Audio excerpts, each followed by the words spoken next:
দর্শক, একটা জরুরি খবর হচ্ছে বর্তমান ইসি নির্বাচন কমিশন তাদের নিরপেক্ষতা হারিয়েছে। তারা নির্লজ্জভাবে বিএনপির পক্ষে দালালি শুরু করেছে।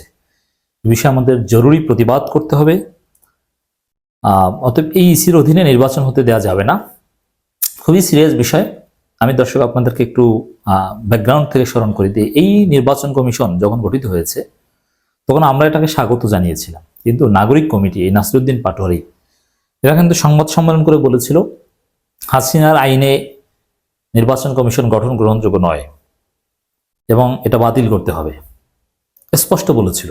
কিন্তু কেউ কোনো ভ্যালু দেয়নি। কারণ কি, ইসি, সিইসি থেকে শুরু করে অন্যান্য ইসি যারা, তারা ব্যক্তি জীবনে মোটামুটি ভালো ছিলেন, এই রেকর্ড আমরা পেয়েছিলাম, এবং তাদের পেশাগত অসদাচরণ বা এরকম কোনো প্রমাণ পাওয়া যায়নি।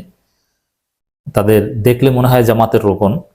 এই জন্য হ্যাঁ, দাড়ি টুপি দেখলে মানুষ বিশ্বাস করে, প্রায় সবাই দাড়িওয়ালা, বড় বড় ইমানদার, সাধারণ জনগণের একটা আস্থা পেয়েছিল। কিন্তু তারা যে তলে তলে টেম্পু চালায়, এটা সম্ভবত নাগরিক কমিটির নেতারা আগেই বুঝতে পেরেছিলেন, সতর্ক করেছিলেন। আমরা আমলে নেয়নি, কিন্তু আমরা সেই নাগরিক কমিটির সেই উদ্বেগ, সেটা যে সত্য এখন দেখতে পাচ্ছি। তারা এখন ডক্টর ইউনূস সরকারের চাইতে বেশি বুঝছে। ডক্টর ইউনূস সরকারকে বিতর্কিত করার চেষ্টা করছে এই নির্বাচন কমিশন। ডক্টর ইউনূস সরকারকে পাশ কাটিয়ে দ্রুত নির্বাচন করতে চায় এবং অনেক উল্টোপাল্টা কথা বলছে, বিএনপির পারপাস সার্ভ করছে। বিএনপি নেতা সালাউদ্দিন আহমেদের সাথে নিয়মিত গোপন যোগাযোগ হয় বলে আমরা জানতে পেরেছি এই নির্বাচন কমিশনের বেশ কয়েকজন সদস্যের সাথে। মানে বিএনপির প্রেসক্রিপশন অনুযায়ী, বিএনপির প্রস্তাবেই কিন্তু তারা হয়েছে। বিএনপি যাদের নাম প্রস্তাব করেছিল তারা হয়েছে, সিইসি থেকে শুরু করে। অতএব এরা একদম বিএনপির লোক, তারা বিএনপির সাথে যোগাযোগ রক্ষা করে চলছে। অতএব যারা নির্বাচনের তারিখ বা এ ধরনের কোনো বিষয়ে আসার আগেই বিএনপির হয়ে কাজ করছে, বিএনপির পক্ষে কাজ করছে, তারা নিরপেক্ষতা হারিয়েছে। অতএব এই ইসি দিয়ে সুষ্ঠু নির্বাচন হবে না। আমি ব্যক্তিগতভাবে এই ইসির পদত্যাগ দাবি করছি। আপনি একমত কিনা জানাবেন। কারণ কি, দেখেন কয়েকটা বিষয়। কেন পদত্যাগ চাই, আমি নানান কারণ বলবো। তার আগে প্রথম প্রাইম যে কারণটা, সিইসি বা ইসি বলছে সংস্কার কমিশনের সুপারিশগুলো এটা নির্বাচন কমিশনের সাংবিধানিক বাধ্যবাধকতার মধ্যে নেই, এটা মানা। এবং বলছে সংস্কার কমিশনের সুপারিশে ইসির স্বাধীনতা খর্ব হবে। এর মানে সংস্কার কমিশনের সুপারিশের সাথে তার একমত নয়। এই কথা বলার সাথে সাথে এই ইসি নিরপেক্ষতা হারিয়েছে এবং 24-এর স্পিরিটের সাথে বেইমানি করেছে। কারণ 24-এর স্পিরিটই হচ্ছে সংস্কার। হাসিনার আমলের নীতি, হাসিনার সংবিধান, 72-এর সংবিধান, ওগুলোকে আমরা রাত্রি মারি, ওগুলো দিয়ে চলবে না।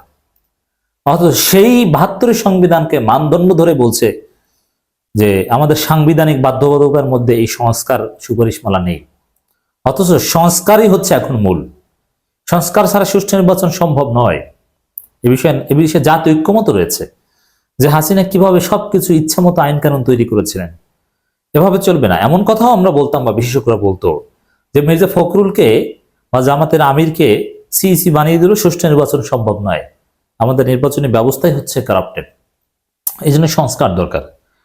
আর সেই সংস্কার নাকি তাদের বাধ্যবাধকতার মধ্যে নেই এবং এই সংস্কারের প্রকাশ্য বিরোধিতা শুরু করেছে।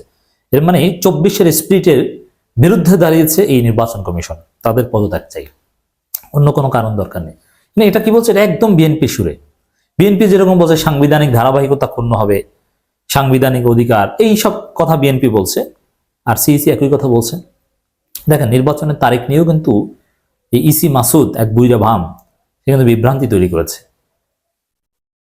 সরকারের পক্ষ থেকে বলা হয়েছে, প্রধান উপদেষ্টা বলেছেন যে নির্বাচন হবে, সংস্কার না হলে এবছরের ডিসেম্বরে, সংস্কার হলে সামনের বছরের জুনের মধ্যে। কিন্তু একজন নির্বাচন কমিশন আগ বাড়িয়ে বললেন সংস্কার হবে, নির্বাচন হবে আগামী বছর জানুয়ারিতে। কেউ, এবং যদিও আরেকজন ইসি বলেছেন যে নির্বাচন তারিখ নিয়ে বলা এটা ইসির কাজ নয়।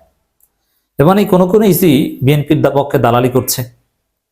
এবং দেখেন, যেখানে সরকারি গবেষণায় উঠে এসেছে দেশের 65% মানুষ জাতীয় নির্বাচন আগে স্থানীয় সরকার নির্বাচন চায়। তো জনগণের এই প্রমাণিত মতামতকে উপেক্ষা করে ইসি বলছে যে না, আমরা আগে জাতীয় নির্বাচন করব, তারপরে স্থানীয় নির্বাচন। বুঝতে পারছেন? নির্বাচন ব্যবস্থা সংস্কার কমিশনের বেশ কিছু প্রস্তাবে নির্বাচন কমিশন স্বাধীনতা খর্ব হবে বলে আশঙ্কা প্রকাশ করেছেন প্রধান নির্বাচন commissioner CEC M Nasir Uddin. Agargaon নির্বাচন কমিশন ভবনে reporters forum for election and democracy আয়োজিত একটা অনুষ্ঠানে এই কথা মতো। এর মানে সংস্কার কার্যক্রমকে তো বিএনপি নানানভাবে ঠেকাতে চায়। সংস্কার কার্যক্রম ঠেকানোর অন্যতম একটা বিএনপি মেকানিজম হচ্ছে এই ইসির মাধ্যমে, সিইসির মাধ্যমে এই ডেলিভারি দেওয়ানো। এর মধ্য দিয়ে সংস্কারে সরকারের ভেতর থেকেই জোরালোভাবে বাধা সৃষ্টি করা হলো।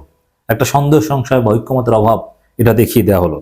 সংস্কারের সুপারিশ মালা নিয়েই এই প্রথম আপত্তি তোলা হলো। এটা বিএনপির পরামর্শে এই বিএনপির দালাল এই সিইসি এটা করেছেন। অতএব এই পদে থাকার জন্য নিরপেক্ষতা তিনি হারিয়েছেন। 24 পরবর্তী বাংলাদেশে এই ধরনের পক্ষপাতদুষ্ট লোক থাকতে পারেন না একটা সাংবিধানিক পোস্টে। আয়োজক সংগঠনের সভাপতি একরামুল হক সাইমের সভাপতি, সাধারণ সম্পাদক হুমায়ুন কবির সঞ্চালন অনুষ্ঠানে অন্য সদস্যরা উপস্থিত ছিলেন। অনুষ্ঠানে সংসদীয় আসনে সীমারেখা পুনর্নির্ধারণ সংসদীয় কমিটির হস্তক্ষেপের সুযোগ রাখার বিষয়ে প্রধান নির্বাচন কমিশনার নাসির উদ্দিন বলেন, এটা নির্বাচন কমিশনের এখতিয়ার, অন্য কারো হস্তক্ষেপ কোনোভাবেই গ্রহণযোগ্য না।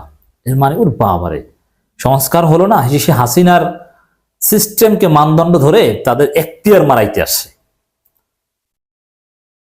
এর পথকেই তো আমরা জয় বাংলা করে দিব। এবং নির্বাচনের আগে যে অনেক নিরপেক্ষতার প্রশ্ন বিএনপি করছে, সেই প্রশ্নের আলোকেই এই সিইসি সম্পর্কে আমি নোক্তা দিয়ে রাখলাম। দেখবেন যে একে নিয়ে আমরা তোলপাড় তৈরি করব, একে দিয়ে হবে না।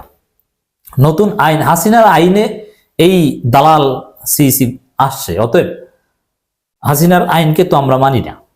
অতএব নতুন সিস্টেম চালু হওয়ার পর নতুন নির্বাচন কমিশন লাগবে। কোনো কোনো নির্বাচন কমিশনার হয়তো বা থেকে যেতে পারেন, কিন্তু সিইসি এবং ইসি মাসুদ সম্পর্কে সুনির্দিষ্ট আপত্তি জানিয়ে রাখলাম।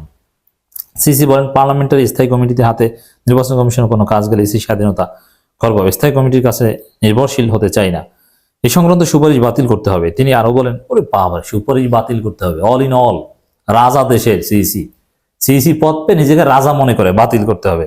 অথচ এই সুপারিশমালা জনগণের সাথে আলোচনা করে, ডিফারেন্ট স্টেক হোল্ডারদের সাথে আলোচনা করে তৈরি করা হয়েছে। সীমানা নির্ধারণ, ইসি আরো নানান বিষয়ে কথা বলছেন। ইসিকে দায়বদ্ধতা সমতা সংসদীয় কমিটি হাতে দেওয়ার বিষয়ে আলোচনা করেন সিইসি। মানে ইসি তারা নির্বাচন যেরকম ইচ্ছে সেরকম করে দায় মুক্তি পেতে চায়, তার কথার অর্থ হচ্ছে এটা। প্রধান উপদেষ্টা ইতিমধ্যে জানিয়েছেন 1 থেকে 1.5 বছরের মধ্যে ত্রয়োদশ জাতীয় সংসদ নির্বাচন অনুষ্ঠিত হবে। জুনে আমাদের দেশে বর্ষা থাকে, এই বিষয়টিও আমাদের মাথায় রাখতে হবে। ওই সময় ধরেই নির্বাচনের প্রস্তুতি নিয়ে এগোচ্ছে ইতিমধ্যে, অথচ কেউ কেউ আগেই নির্বাচন চাইছে। যাই হোক দর্শক, স্পষ্ট বিএনপির দালালি করছে, পদত্যাগ চাই। এখন পদত্যাগ না করলেও সময় আসলে আপনাদের সরতে হবে। আমি অ্যাডভান্স বলে রাখলাম, দেখবেন সময় আসুক।